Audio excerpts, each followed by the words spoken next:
नमस्कार, आप देख रहे हैं अल्पाइन क्लासेस। इस पॉडकास्ट, इस इंटरव्यू के वीडियो में आप देखेंगे कि एक ऐसे शख्स जो कि बनारस हिंदू यूनिवर्सिटी से रिसर्च स्कॉलर हैं और वो जेआरएफ क्वालिफाइड है। तो जेआरएफ किस तरीके से क्वालिफाइड किया जाता है, क्या स्ट्रेटजी होती है ना, और प्रिपरेशन करते हैं, एक दो बार पेपर देते हैं फिर भी नहीं निकलता है तो भी किस तरीके से बने रहना, अपने आप को मोटिवेट कैसे करना है, ये सारी बातें आप लोग इस वीडियो में देखोगे।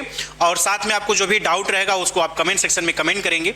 तो सबसे पहले आप लोग के सामने आ रहे हैं मिस्टर अभिषेक कुमार सिंह, जो कि बनारस हिंदू यूनिवर्सिटी के फैकल्टी ऑफ कॉमर्स के रिसर्च स्कॉलर हैं और जेआरएफ क्वालिफाइड है। ठीक है, तो सबसे पहले सर आपका हार्दिक स्वागत है और आपको बहुत बहुत बधाई कि बीएचयू जैसे यूनिवर्सिटी में आप रिसर्च स्कॉलर के रूप में आपका एडमिशन हो चुका है, तो उसके लिए आपको बहुत बहुत बधाई और जेआरएफ क्वालिफाइड होने के लिए भी आपको बधाई। सबसे पहले तो धन्यवाद देना चाहूँगा आपको कि आपने मुझे स्टूडियो में बुलाया और मेरे इंटरव्यू के लिए। और जैसा सर ने बताया कि मेरा नाम अभिषेक कुमार सिंह है और मैं अभी करंटली पीएचडी में एनरोलमेंट लिया है मैंने बीएचयू में ही। तो सबसे पहले तो आपको जो प्रिपरेशन की बात रही कि मेरा कैसे हुआ, प्रिपरेशन मैंने जो स्टार्ट किया था वो स्टार्ट किया मैंने 2022 में, उस टाइम पर स्टार्ट किया। फिर 2023 तक मेरा नहीं हुआ, मतलब 2 अटेम्प्ट्स में फेल रहा। इवन कि नेट भी नहीं हुआ मेरा। लोगों का तो नेट निकल जाता है, फिर वो जेआरएफ के लिए क्वालिफाई करना चाहते हैं, तो मेरा दोनों अटेम्प्ट में नहीं हुआ था। तो मुझे कहीं ना कहीं कमी तो थी ही, क्योंकि उस बीच में बहुत सारी प्रॉब्लम्स थी। तो उसको अब क्योंकि प्रॉब्लम्स अगर गिनाने लगो तो ये होता है कि नहीं, प्रॉब्लम्स तो सबकी लाइफ में होती हैं, तो उसको अगर छोड़ दिया जाए तो 2 बार फेल होने के बाद जो मुझे समझ में आया, जो मैंने गलती की थी कि मैंने 2 बार में कॉन्सेप्ट खूब पढ़ा था, कॉन्सेप्ट ज़्यादा पढ़ा लेकिन एमसीक्यू क्वेश्चंस को सॉल्व नहीं किया। और क्योंकि एनडीए का जो अभी अपडेटेड लेवल है क्वेश्चंस का वो इतना हाई हो गया है कि हम लोग क्या करते हैं कि यूजी और पीजी में जो एंट्रेंस दिया हमने 4 ऑप्शन देख के आते हैं, यहाँ अचानक से हमको 6, 7, 8 ऑप्शन तक आ जाते हैं और असर्शन रीजन हम 2-4 क्वेश्चन सॉल्व करके आते हैं और यहाँ पर लगभग 50% क्वेश्चन जो असर्शन एंड रीजन के आने लगे। तो कहीं ना कहीं पहली बार जब मैं उसमें हुआ तो मुझे ये लगा कि नहीं, क्वेश्चंस अगर मैं सॉल्व करूँगा तो शायद वो ज़्यादा अच्छा होगा। तो मेरी जो मेन स्ट्रेटजी रही मेरा जेआरएफ क्वालिफाई करने का, उसमें ये रहा कि मैंने लास्ट टाइम पर, क्योंकि मेरा पिछले 2 बार में नहीं हुआ तो मैंने कॉन्सेप्ट को बहुत अच्छे क्लियर कर लिया था। तो कॉन्सेप्ट को क्लियर करने के बाद मेरा ये था कि उसको और कितने तरीके से क्वेश्चन में बना के पूछा जा सकता है उसको समझना, और उसके लिए ही मैंने क्वेश्चंस लगाए, एमसीक्यूज लगाए। और मैं 10 दिन के अंदर, 10 से 20 दिन के अंदर, मुझे जो हाँ याद है कि 20 दिन के आसपास में मैंने 3 से 4 हज़ार क्वेश्चन लगाए थे उस टाइम पे, जिससे मुझे काफ़ी क्लैरिटी आई। मुझे लगता था कि यार कॉन्सेप्ट तो मैंने पढ़ा था लेकिन जब एमसीक्यू लगाता था वो नया हो जाता था। तो आपके लिए भी यही सजेशन है कि अगर आपका एग्जाम नज़दीक है तो आप क्या करिए, एमसीक्यू जितना ज़्यादा हो सके उतना ज़्यादा लगाइए। आप 3, 4 हज़ार, 5 हज़ार, 6 हज़ार क्वेश्चन लगा सकते हैं। इसमें कोई नहीं कि ये ज़्यादा हो गया, कम हो गया। आप पर यूनिट डिसाइड कर लीजिए, 200 क्वेश्चन, 300 क्वेश्चन, 400 क्वेश्चन, ये आपके ऊपर है। सबसे पहले तो आपको बताया, इन्होंने समरी में अपना सारा चीज़ बता दिया, पर हम लोग डिटेल में एक एक करके बातें करेंगे। सबसे पहले इनका हिस्टोरिकल बैकग्राउंड थोड़ा बता दें कि ये बनारस हिंदू यूनिवर्सिटी से बीकॉम, एमकॉम भी बीएचयू से ही किए हैं और साथ में इनकी फैमिली मिडिल से लोअर भी रही है। बीच में फादर का डेथ होना और दादाजी का भी डेथ होना, वो भी सारी चीज़ें आई है ना प्रिपरेशन करते समय। ये जब एमकॉम में एडमिशन लिए तो वहाँ जो फैकल्टी ऑफ कॉमर्स के इस समय हालांकि करंट के डीन है, उस समय प्रोफेसर थे, तो उनके मुख से इन्होंने सुना था कि नेट जेआरएफ भी कोई चीज़ होती है, तो उनके बारे में जानना सारी चीज़ें है ना। तो नेट जेआरएफ आपको हम बता दें कि जब आपका मार्क्स थोड़ा सा कम रहता है तो नेट, थोड़ा ज़्यादा रहता है तो जेआरएफ बोला जाता है, ठीक है ना। बस जैसे फर्स्ट डिवीजन, सेकंड डिवीजन होती है उसी तरीके से होता है। नेट के बेसिस पे आप अगर रिसर्च में सेंट्रल यूनिवर्सिटी में, स्टेट में तो शायद नहीं मिलता है नेट के बेसिस पे स्कॉलरशिप, बट सेंट्रल यूनिवर्सिटी में मिलता है 15 से 20 हज़ार रुपये, और जेआरएफ में अगर 35 से लेकर 45 के बीच में मिलता है कि आपको पीएचडी करने के लिए गवर्नमेंट की तरफ से स्कॉलरशिप मिलता है, ठीक है।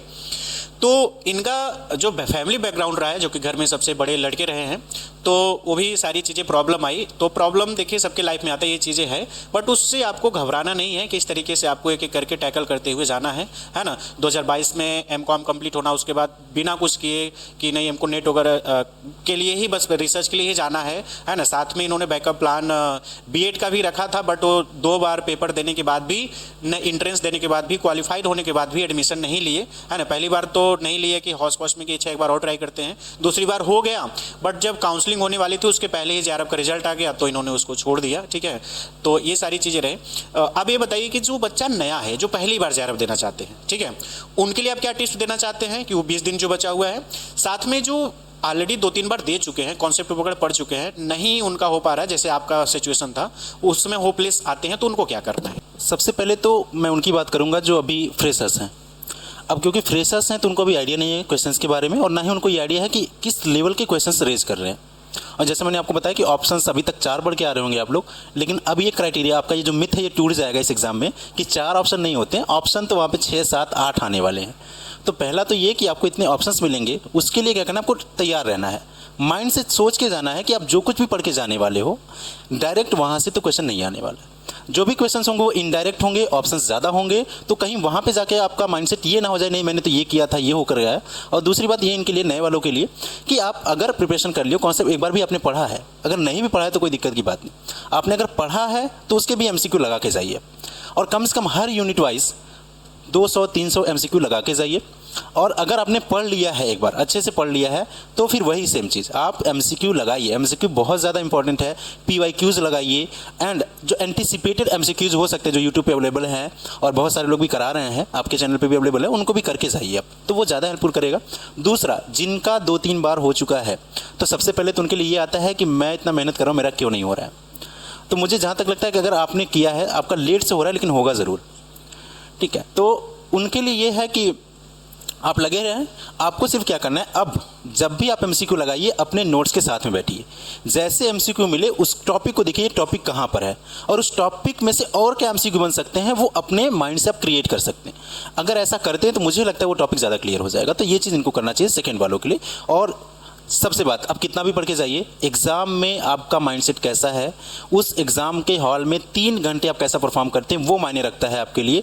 आपका पिछला, नया और क्या होने वाला वो कुछ भी नहीं। आप 3 घंटे में, बहुत सारे अच्छे पढ़ के नहीं जाने वाले भी फेल हो जाते हैं, क्योंकि उनका क्या होता है 3 घंटे में आपने कैसा, तो वही है कि 3 घंटे में आपका माइंडसेट कैसा रहेगा, उस टाइम आप कैसा करेंगे वो आपको डिपेंड करेगा। तो सर ने आपको बताया कि जो फ्रेशर्स हैं उनको क्या करना है, जो 1-2 बार 3 बार दे चुके हैं उनको क्या करना है, ठीक है। तो नेक्स्ट क्वेश्चन ये होगा कि आप प्रिपरेशन कैसे शुरू किए, ऑफलाइन शुरू किए, ऑनलाइन शुरू किए, या फिर सेल्फ स्टडी शुरू किए, पहली बार सेल्फ स्टडी किए, क्या किए, इन सब के बारे में बताएं। और कोचिंग बच्चों को करना चाहिए कि नहीं करना चाहिए ये भी बताएं। देखिए मेरी तरफ से है कि अगर आपको यूट्यूब पे बहुत सारी चीज़ें मिल रही फ्री में, आप उसको अगर आप अपना प्रिपरेशन कर रहे हैं, मेरा ओपिनियन है, अभी सर क्या बताएंगे उनका अलग होगा, ठीक है। तो आप करिए कि जो भी प्रिपरेशन आप कर रहे हैं कॉन्सेप्ट वाइज, पहले तो सिलेबस है ना, कॉपी पे सॉफ्ट फॉर्मेट कोई मत रखिए चीज़ें, है ना, जो भी चीज़ें आप रिटेन फॉर्म में, है ना, सिलेबस भी आपका निकलवा लीजिए प्रिंट या फिर लिख लीजिए, साथ में उसके हिसाब से समरी नोट्स पहले बना लीजिए ना, हर एक टॉपिक वाइज का समरी नोट। ये नहीं कि मैं बहुत डिटेल कर रहा हूँ, 10 ही पेज में 1 यूनिट खत्म हो जाए, लेकिन समरी रहे कि एटलीस्ट पूरा टॉपिक कवर रहे, ठीक है। ये पहला कॉन्सेप्ट। दूसरा ये होगा कि उससे रिलेटेड जो भी MCQ मिलते हैं उसको सॉल्व करते जाइए, ठीक है ना। तो और देखिए होता क्या है ना कि जैसे हम बोलते हैं कि हम कोचिंग नहीं करेंगे, इससे क्या होता है ना, आपका 2-3-4 अटेम्प्ट एक्स्ट्रा लग जाता है और आपका 6 महीना एक्स्ट्रा टाइम जाना और 6 महीना आपका डिले होना PhD, है ना। आप सोचिए कितना नुकसान हो सकता है, 6 महीना पहले कोई पैकेज से निकलेगी, आप उसको दे नहीं पाओगे, है ना। तो ये प्रॉब्लम हो सकती है। अगर आपका बहुत ब्रिलियंट है, 11-12 अच्छा रहा है, ग्रेजुएशन अच्छा रहा है, PG अच्छा रहा है, तो कोई दिक्कत नहीं, कॉन्सेप्ट सारी चीज़ें अच्छे हैं, तो बस ओनली प्रैक्टिस करिए, जाइए दीजिए। लेकिन आपको डाउट आ रहा है कि नहीं यार थोड़ा कॉन्सेप्ट की दिक्कत है ना, अकाउंट मेरा वीक है, इकोनॉमिक्स मेरा वीक है, किसी का थ्योरी अच्छा नहीं होता तो किसी का न्यूमेरिकल अच्छा नहीं होता, है ना। तो अगर ऐसा है तो नो डाउटली आप कोचिंग करिए, 15-20 हज़ार, 10 हज़ार, 5 हज़ार, 2 हज़ार, जो भी होता क्या है ना कि जब हम कोई पेमेंट करके चीज़ें करते हैं तो ज़्यादा, ये नहीं कि मैं कोचिंग पढ़ा रहा हूँ तो इसलिए ऐसा बोल रहा हूँ। ये चीज़ें खुद हमने रियलाइज़ किया है कि जब कोई चीज़ हम 10 रुपये के भी अगर हम चीज़ें खरीदते हैं ना, उसको बोलते नहीं, अरे हमने पैसा दिया इसका नोट्स पढ़ेंगे, ठीक है। वही चीज़ आपको 1-2 लाख नोट्स आपको यूट्यूब पे मिल जाएंगे, सॉरी टेलीग्राम पे मिल जाएगा, बट आप कुछ नहीं करोगे। तो ये मेरा ओपिनियन है। सर क्या बताते हैं उनके मुख से आप सुन लीजिए। सबसे पहले तो मैं अपना एक्सपीरियंस बताऊंगा कि मैंने क्या किया था शुरू में। तो मुझे लगता था, मैं पेड़ पे ज़्यादा विश्वास नहीं करता, मेरा जो स्कूलिंग है वो नवोदय से हुआ है, तो वहाँ टीचर हम लोग को हमेशा सिखाते थे बेटा जब खुद से पढ़ना सीखोगे तब जा करके तुमको कुछ मिलेगा। तो सेल्फ स्टडी मेरा हमेशा से प्रायोरिटी रहा है और इस प्रिपरेशन में भी सेल्फ स्टडी ही मेरी प्रायोरिटी रही है। तो मैंने स्टार्ट किया है जो सेल्फ से स्टार्ट किया था, लेकिन बीच में मुझे थोड़ा सा लगा, क्योंकि उस टाइम पर क्योंकि गाइडेंस तो चाहिए ही होता है, क्योंकि इतना बड़ा एग्जाम है तो गाइडेंस की जरूरत है। तो मुझे लगता है कि आप कोचिंग एक बार तो कर सकते हैं, वहाँ से क्या होता है आपको गाइडेंस मिल जाता है कि पढ़ना कैसे है। क्योंकि जो NVS से पढ़े हुए, नवोदय से पढ़े हैं, KV से पढ़े हैं, उनका तो होता है कि उनको बैकग्राउंड मिल जाता है कि उनको पढ़ना कैसा होता है। लेकिन जो अदर जगह से पढ़े उनके लिए थोड़ा सा मुझे लगता है कि उनको पढ़ने सीखना चाहिए, कैसे पढ़ते हैं। तो उसके लिए आप कोचिंग ज्वाइन करेंगे तो टीचर के गाइडेंस में आप पढ़ना सीखेंगे, क्वेश्चंस को अटेम्प्ट करना सीखेंगे और कहीं ना कहीं आपको एक आइडिया लगेगा कि क्वेश्चंस कितना जल्दी करना है हमको। तो एक मिला जुला के कोचिंग आपके लिए है, उनके लिए है जिनको अभी भी लगता है कि नहीं मुझे शायद पढ़ने की ज़रूरत है, और सेल्फ स्टडी उनके लिए जो खुद पे बिलीव करते हैं, जो 6 घंटे 7 घंटे बैठ के पढ़ सकते हैं। अगर कोई ऐसा है जो 6 घंटे नहीं पढ़ सकता है और वो चाहता है कि मुझे ऐसा करना पड़े, तो वो कोचिंग ले सकता है, वो जो चाहता है वो करे। तो कोचिंग भी कर सकते हो आप, सेल्फ स्टडी भी कर सकते हो, ये आपके ऊपर होता है। तो मैंने जैसे बताया कि मैंने कोचिंग जब स्टार्ट किया तो सबसे पहले टीचर यही रहे थे मेरे, तो एक अच्छा वहाँ से गाइडेंस भी मिला था मुझे कि एक रास्ता मिला था कि किस तरीके से करना है। तो ये आपके ऊपर डिपेंड करता है कि आप कैसे हैं। आप अपने आप को जब तक नहीं एनालाइज करेंगे तब तक नहीं क्लियर होगा आपको करना है कि नहीं करना। मैं बोलूँगा करना है, सर बोलेंगे नहीं करना है, फिर मैं बोलूँगा नहीं करना है। तो ये हमारी ओपिनियन नहीं, ये आपका अपना कैपेसिटी है कि आप क्या करना, आप अपने से कर पा रहे हो या नहीं कर पा रहे। क्योंकि हर बच्चे को पता होता है सर कि वो कर लेगा कि नहीं कर लेगा। अगर वो कर लेगा तो वो अच्छी बात है, नहीं करेगा तो उसको कोचिंग लेनी चाहिए। सर ने जैसा बताया आपको कि रिक्वायरमेंट के हिसाब से, अगर आपको लगता है कि नहीं मेरा कॉन्सेप्ट एकदम वीक है, होता भी है, और कभी कभी चीज़ें क्योंकि ह्यूमन नेचर है, हम चीज़ें जो पढ़ते भूलते जाते हैं, ठीक है ना। तो कोचिंग से आपको एक सही गाइडेंस मिल जाती ये है। अदरवाइज आपको आपके घर में नेट जेआरएफ के आपके सीनियर वगैरह हैं, वो सारी चीज़ें बता दिए हैं, तो बहुत ये नई मिथ है कि आप कोचिंग करोगे तभी आपका जेआरएफ निकलेगा। तो ये आपके ऊपर डिपेंड करता है, कहने मतलब ये है। ये मैंने कोचिंग की बात इसलिए किया कि अगर आप करते हो तो आपको डायरेक्शन मिल जाए, जिसको कहीं से सारी चीज़ें नहीं मिल रहे हैं तो करेंगे तो जो भी कोचिंग कराता है, ये नहीं कि मेरा ही आप ज्वाइन करिए, बहुत सारे ऑनलाइन ऑफलाइन में हैं, आप एक बार देख लीजिए, है ना। अदरवाइज आप अलग अलग कर सकते हैं कि फर्स्ट पेपर आप इनसे पढ़ सकते हैं, सेकंड पेपर इनसे हम पढ़ लेंगे, इस तरीके से भी आप करके अपना स्ट्रेटजी कर सकते हैं। कहने मतलब आपके ऊपर है।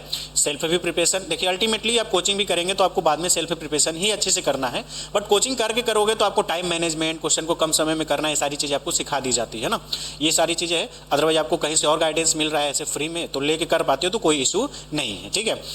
लास्ट का जो 20 डेज बचा है इसमें आपको क्या करना है, ये इसके बारे में अभिषेक सर थोड़ा सा गाइडेंस कर दे कि लास्ट के 20 डेज में आपको क्या करना है बस इस समय। सबसे पहले जो लास्ट के 20 डेज बचे हैं सर, इसमें तो सबसे पहले इनको अपने फ़ोन्स को थोड़ा सा साइड कर देना चाहिए और फ़ोन कॉल से बचें और जितना हो सके टाइम वेस्टेज से बचें।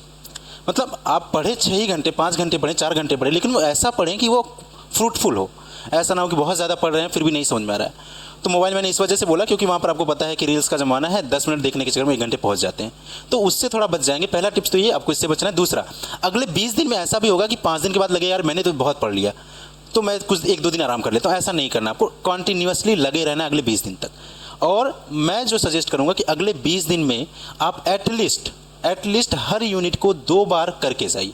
उनके जितने भी एमसीक्यूज़ हैं वो 2 बार करके जाइए, वो कॉन्सेप्ट कम से कम 2 बार रिवाइज करके जाइए। तो मुझे जहाँ तक लगता है वो आपके लिए ज़्यादा फ्रूटफुल होगा। सर ने बहुत ही अच्छे से अपना एक्सपीरियंस शेयर किया और सारी चीज़ें बताया कि किस तरीके से इन्होंने प्रिपरेशन किया, कैसे इनको मोटिवेशन मिला था, इनका बीएचयू में एडमिशन कैसे हुआ, इसके बारे में हम लोग नेक्स्ट वीडियो में बात करेंगे कि किस तरीके से हुआ। मैं समरी में बता दे रहा हूँ कि एनटीए का एग्जाम होता है, पहले बीएचयू की तरफ से होता था, बट अब एनडीए एग्जाम कराती है, उसमें आपका मार्क्स आता है, उसके बेसिस आपका सिलेक्शन होता है इंटरव्यू के बाद, ठीक है। तो लास्ट वो आगे पढ़ो क्योंकि जेआरएफ की वीडियो तो उसमें हम लोग बातें वो बाद में करेंगे। तो समरी यही है कि आप पढ़ें, अब पहली बार देने जा रहे थे जाइए, आप केवीएस मदान की बुक अगर जो पहली बार है तो ले लीजिए, और अरिहंत की बुक ले लीजिए, और साथ में 2-3 यूट्यूबर आप सर्च करिए जैसे मोहित शर्मा और तलवीर सर, और हम लोगों के पास में जो है ना वीडियो है उसको देख कर जाइए, ज़्यादा से ज़्यादा एमसीक्यू क्वेश्चन को सॉल्व करके जाइए इस 20 दिन में। नेक्स्ट जो दिसंबर का होगा उसका हम कंप्लीट प्रिपरेशन कराएंगे। इस जून के लिए हम आपको फ्री में सारी चीज़ें, गाइडेंस हो गया, साथ में स्ट्रेटजी हो गया, और साथ में जो भी एमसीक्यू प्रीवियस ईयर के पेपर्स होंगे वो प्रोवाइड करेंगे। अब डेली बेसिस पे यहाँ पे आपको चैनल्स पे मिलते रहेंगे, ठीक है। तो ये हमारी ओर से विशेष है। चैनल को सब्सक्राइब अगर नहीं किए तो सब्सक्राइब कर लिए। नेट जेआरएफ के लिए यहाँ पे पूरा कंप्लीट प्रिपरेशन कराया जाएगा। सर अगर आपको कुछ लास्ट में बोलना है तो लास्ट में वीडियो को आप एंड कर दें। सबको सबसे पहले तो यही कि आपको विशेष हैं कि आप लोग अच्छे से पेपर करके आइए, और लास्ट यही है कि पेपर के टाइम में घबराइएगा मत, जो होगा देखा जाएगा।